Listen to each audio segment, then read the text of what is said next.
তো বন্ধুগণ, আজকে আমরা দেখব যে কাউন্টার আপ অর্থাৎ কাউন্ট ডাউন কিভাবে যুক্ত করবেন আপনার সাইটে। অর্থাৎ আপনি ওয়েব ডিজাইনার, দেখা গেল যে অনেক কিছু জাভা স্ক্রিপ্টের আপনি জানেন না।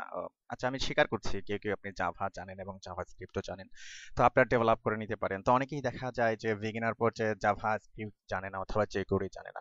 তো ওনারা কিভাবে আপনার কাউন্ট ডাউন অথবা কাউন্টার আপ নিজেদের ওয়েবসাইটে যুক্ত করবেন সেটা আমাদের এবার দেখা দরকার। অর্থাৎ আপনি দেখবেন যে বিভিন্ন ইভেন্ট, হ্যাঁ, যেমন ক্রিসমাস ডে অথবা দেখা গেল যে নিউ ইয়ার, হ্যাঁ, ওইখানে একটা কাউন্টার থাকে। তো অনেক সময় দেখা যায় যে বিভিন্ন ই কমার্স সাইটে তাদের যে মানি ক্যালকুলেশনটা সেখানে কাউন্ট ডাউন হয়ে একটা নির্দিষ্ট ভ্যালু পর্যন্ত পৌঁছে। তো আপনাকে অবশ্যই এই জিনিসটা জেনে রাখা উচিত, হ্যাঁ, অথবা জেনে রাখতে হবে। তো কিভাবে আপনি কাউন্ট ডাউনটা অথবা কাউন্টারটা আপনি এড করবেন, তো তার জন্য আমরা প্রথমে একটা কাজ করে নিই। হ্যাঁ, প্রথমেই আমরা এই যে আমরা আইটেম 2 আইটেম 3 এগুলো দেখিয়েছিলাম, আমরা আরেকটা পেজ আমরা খুলে নেই না কেন। তো ফাইন, তো আমরা এখানে সাপোজ দিলাম আইটেম 3, হ্যাঁ, আইটেম 3 দিলাম। তো আইটেম 3 আমাদের নোটপ্যাড ওপেন করলাম। তারপরে এই যে সিএসএস ফাইলটা সেটাও আমাদের নোটপ্যাড ওপেন করলাম। তারপরে যে আইটেম 3টা আমাদের কি ব্রাউজারে আমরা ভাসালাম। তো আইটেম 3 এর মধ্যে সাপোজ আমরা এইখানেই আমরা কাউন্টারটা দেই, হ্যাঁ, যেমন এইখানে যে আইটেম 3 মধ্যে যেটা আছে আমরা একটু দেখে আসি।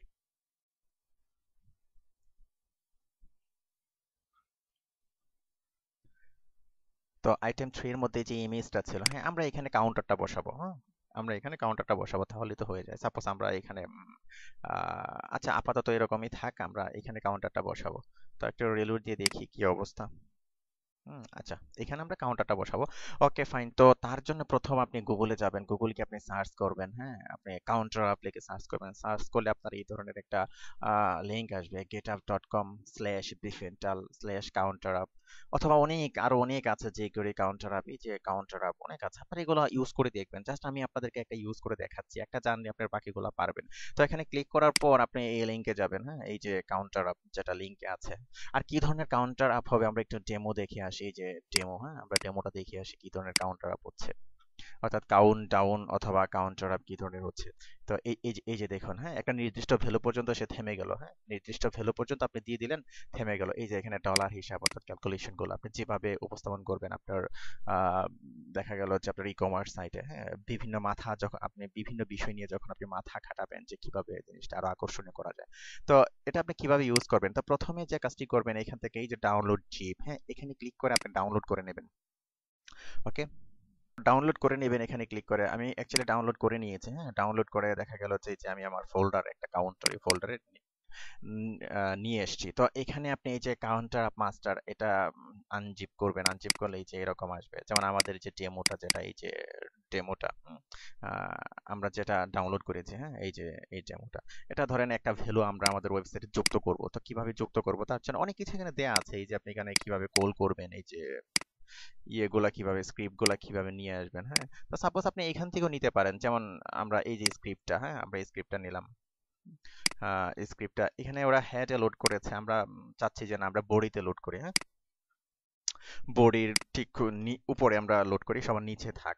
গেল একটা। তো তারপর আরো যে জিনিসগুলো লোড করতে হবে, যেমন ধরুন এখানে এই যে ওদের যে ইয়েটা, আহ, এই যে দুটা স্ক্রিপ্ট আছে, হ্যাঁ, এই দুটো স্ক্রিপ্ট আপনি লোড করাবেন। কপি করলাম, তো কপি করে আমি এই যে এখানে দিয়ে দিলাম, বডির উপরে দুটা দিয়ে দিলাম। তো এখানে দেখুন যে jQuery counter up main dot JS, একটা ওদের একটা jQuery আছে, কাউন্টার আপ মেইন, এটা আছে কোথায়? এই যে আমরা ডাউনলোড করেছি, হ্যাঁ, এই যে দেখেন, দেখুন এখানে আছে jQuery counter up main JS. তো আমি এটা কপি করলাম, কপি করে আমি একটা কাজ করি, আমাদের যে ফোল্ডার জেএস, এই জেএস ফোল্ডারের মধ্যে আমি পেস্ট করে দিলাম।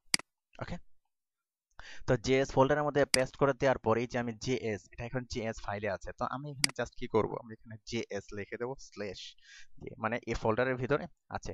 তো পেয়ে গেল এটা। তো পেয়ে যাওয়ার পর এখন আপনি কি করবেন, তো এখন এই যে দেখুন এখন কি আছে, এই যে স্পেন ক্লাস, হ্যাঁ, এদের যে একটা ভ্যালু, নির্দিষ্ট একটা ভ্যালু পর্যন্ত আছে, ভ্যালু পর্যন্ত সে গিয়ে থামবে। আমি এটা কপি করলাম, কপি করে এই যে আমার যে এখানে আমি যেখানে আমি এটা ভাসাবো অর্থাৎ যেখানে এটা শো করাবো, আমি এখানে এটা পেস্ট করে দিলাম। হ্যাঁ, ওকে, তো পেস্ট করে দিলাম। পেস্ট করে দেওয়ার পর আমি আমার যে ওয়েবসাইটটা, হ্যাঁ, আমি ওয়েবসাইটে একটা রিলোড দিলাম, রিলোড দিলাম, কাউন্টডাউন হচ্ছে না। ডিজাইন ভেঙে গেছে। তার কারণ হলো ওই যে এখানে আমি এই যে আমি যখন কপি করে নিয়ে আসি আমি ভালোভাবে এটা কপি করে নিই, অর্থাৎ এই যে এটা পুরোটা আপনি কপি করতে হবে। এই যে আমি ইয়েটা বাদ পড়ে গেছে, আমি পুরোটা এভাবে সুন্দর করে কপি করলাম, কপি করে আমি আমার যে ফোল্ডার এখানে আমি আমার যে ফাইল আমি এখানে পেস্ট করে দিলাম। এই যে ইয়েটা বাকি ইয়ে ছিল। Okay fine. তো ওকে ফাইন, তো আমরা করলাম এটা, আমরা ওই অংশটা দিলাম। তো এখন দেখুন কাউন্টডাউন হচ্ছে না। তা কাউন্টডাউন না হওয়ার কিছু কারণ আছে, যেমন ধরুন আমরা এখানে কপি করে নিয়ে আসছি কোত্থেকে, আমরা যে প্রজেক্টটা ডাউনলোড দিয়েছিলাম তাই না, এই যে এখান থেকে করে নিয়ে আসছি, কিন্তু এখানে যে সিডিএন এর যে লিঙ্কটা সেই লিঙ্কটা কিন্তু ঠিকভাবে পাচ্ছে না। তো তার জন্য আপনি এই যে এখানে যাবেন, অর্থাৎ ওদের যে ডকুমেন্টেশন সাইটে যাবেন, যেমন ধরুন এই যে এখানে দেয়া আছে ইউজেস, হ্যাঁ, সরাসরি আপনি এখান থেকে নিয়ে যেতে পারেন, এই যে এই দুটোই নিয়ে যেতে পারেন। অথবা আমি ওইখান থেকে নিয়ে আসছিলাম, তো এখান থেকে একটু ভুল হয়েছিল, হ্যাঁ, এই যে এইচটিটিপি এটা বাদ পড়েছিল, এই যে এখানে জাস্ট আপনি এখানে যদি বসিয়ে দেন এইচটিটিপি কোলন, তাও হয়ে যাবে, হ্যাঁ, তাও কোনো সমস্যা নেই। তো আরেকটা কাজ করতে হবে, সেটা হলো যে যে লেটেস্ট যে jQuery ফাইলটা, হ্যাঁ, সেটা আপনাকে কল করে নিতে হবে। যেমন ধরুন এই যে ওদের যে ইয়েটা যদি আমি ওপেন করি, হ্যাঁ, এই যে কাউন্টার, তারপরে এই যে ডেমো, হ্যাঁ, ওদের ফাইলটা যদি আমি ওপেন করি, তো এখানে আমি দেখবো যে কোয়েরিটা লোড করানো আছে, এই যে তো আপনি এটা পুরাটা কপি করবেন এটা, হ্যাঁ, এই যে তো কপি করেন, কপি করে করার পরে এই যে আমরা আমাদের যে ফাইল আমরা এখানে দিয়ে দিলাম। ওকে, তো এখন যদি আমরা আমাদের প্রজেক্টটা রিলোড দিই, দেখবেন যে এখানে কাউন্টডাউন হচ্ছে। এই যে দেখুন কাউন্টডাউন হচ্ছে। তো এখন শুধুমাত্র কি করবেন আপনি, বড় করে দিবেন, অথবা দেখা গেল যে আমি একটা ক্লাস নেই এখানে, হ্যাঁ, সাপোজ আমি আর একটা ডিপ নিলাম, ডিপ ক্লাস নিলাম সাপোজ মাই কাউন্টার। ওকে, তো তারপরে আমি কি করলাম, ডিপটা ক্লোজ করে দিলাম,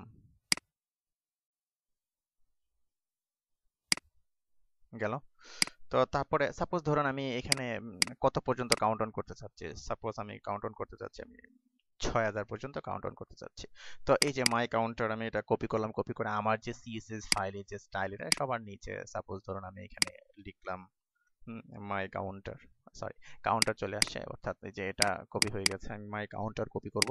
তো কপি করে এই যে এখানে রাখলাম, রাখার পর আমি এখানে দিয়ে দিলাম যে ফন্ট সাইজ দিয়ে দিলাম আমি 50 পিক্সেল। তো সেভ দিলাম, সেভ দেওয়ার পর যদি এখন আমি রিলোড দিই আমার প্রজেক্টটা, আমি দেখতে পাবো কি এই যে ৬,০০০ পর্যন্ত সে কি কাউন্টডাউন হচ্ছে, অর্থাৎ কাউন্টিং করেছে। তো আরেকটা বিষয় হয়তো আপনারা চিন্তা করতে পারেন যে এখানে কাউন্টার ক্লাসটা দিয়েছে কেন। তো jQuery যদি জেনে থাকেন অথবা জাভা যদি জানেন, জিনিসটা এমনিতেই ভালো বুঝতে পারেন, অথবা জাভা স্ক্রিপ্ট যদি আপনার জানা থাকে। তো অ্যাকচুয়ালি এই যে এখানে ক্লাসটা দিয়েছে, ক্লাসটা কল করা হয়েছে, এই যে এখানে যে কাউন্টিং হবে, এই যে এখানে তারা এটা কল করেছে। তো এখানে আপনি দিতে পারবেন না, যেহেতু ওরা এখানে ক্লাস ধরে করেছে, আপনাকে সেই ক্লাসটা এখানে কল করতে হবে, ডট দিয়ে কাউন্টারটা, হ্যাঁ। আপনি যখন নিজে করবেন তখন আপনি আইডি ক্লাস যেটা ইচ্ছা সেটা দিয়ে আপনি করতে পারেন। তো তারপরে জাস্ট আপনি আপনার মতো করে এগুলো স্টাইল করে নেবেন। সাপোজ ধরুন আমি স্টাইল করে নিচ্ছি, যেমন ধরুন আমি এটা সিলেক্ট করলাম, হ্যাঁ, যেমন মাই কাউন্টার এটা দিলাম, হ্যাঁ। আপনি এখানে কালার দিয়ে নিতে পারেন। সাপোজ এখানে আমি ব্যাকগ্রাউন্ড কালার দিলাম, এখানে সাপোজ কালো কালার দিলাম, হ্যাঁ, কালো কালার দিলাম ব্যাকগ্রাউন্ড। তো এটার একটা প্যাডিং দিলাম, সাপোজ আমি 30 পিক্সেল একটা প্যাডিং দিলাম, বড় হয়ে গেল, হ্যাঁ। তারপর টেক্সট অ্যালাইন আমি সেন্টার করে দিলাম, আর কালার করে দিলাম কি আমি হলুদ করে দিলাম, এই যে হলুদ হয়ে গেল কালার, হ্যাঁ। তো তারপরে এই যে আমি প্যাডিং দিলাম 30 পিক্সেল, এদিকে 30 পিক্সেল দিলাম, আর উপরে নিচে আমি বাড়িয়ে দিলাম প্যাডিং, গেল 55 পিক্সেল। অথবা আমি ফন্ট সাইজ আরো বাড়িয়ে দিই না কেন, এ পর্যন্ত 90 পিক্সেল করে দিলাম ফন্ট সাইজ। ওকে, খুব সুন্দর একটা কাউন্টার। তো আমি এটা কপি করলাম, এই যে কাউন্টার মাই কাউন্টার কপি করে আমার যে সিএসএস ফাইল, হ্যাঁ, আমি এই সিএসএস ফাইলকে আমি পেস্ট করে দিলাম। ওকে, তো এখন যদি আমি রিলোড দিই, দেখবেন যে কত সুন্দর করে কাউন্ট হচ্ছে, দেখতে কত ভালো দেখাচ্ছে। আচ্ছা, ব্যাকগ্রাউন্ডটা পাচ্ছে না, হ্যাঁ, তো ব্যাকগ্রাউন্ডটা পাচ্ছে না। আচ্ছা, এখানে ব্যাকগ্রাউন্ডটা কপি হয়নি, হ্যাঁ, প্যাডিংটা আমি ঠিক করে দিই। আসলে এগুলা কপি করার সময় হয়তো আমি ভুল করেছিলাম, আপনারা ঠিক করে নেবেন। সাপোজ আমরা কি দিয়েছিলাম, আমরা দিয়েছিলাম যে 90 পিক্সেল আর 30 পিক্সেল প্যাডিং, ব্যাস কাজ হয়ে গেল।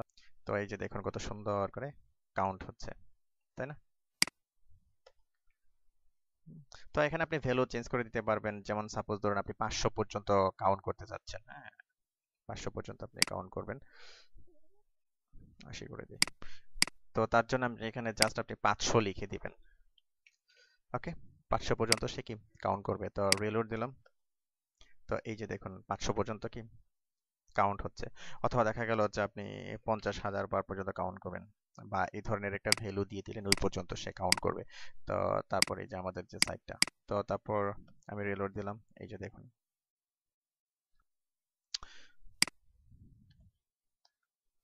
তো এভাবে আপনারা আপনাদের সাইটে কাউন্টার এড করতে পারেন। তো এগুলার অ্যাকচুয়ালি বাস্তব প্রয়োগ আছে, হ্যাঁ, যখন আরো সাইট অর্থাৎ আরো যখন করে দেখাবো আমি, হ্যাঁ, তখন এই জিনিসগুলো আরো ভালো বুঝবেন। যখন প্রজেক্ট আরো দেখাবো, ওই প্রজেক্টগুলোকে ইমপ্লিমেন্টেশন করব, কিন্তু এই জিনিসগুলো আপনার জেনে রাখতে হবে। এই কারণে আমি জাস্ট করা এটা।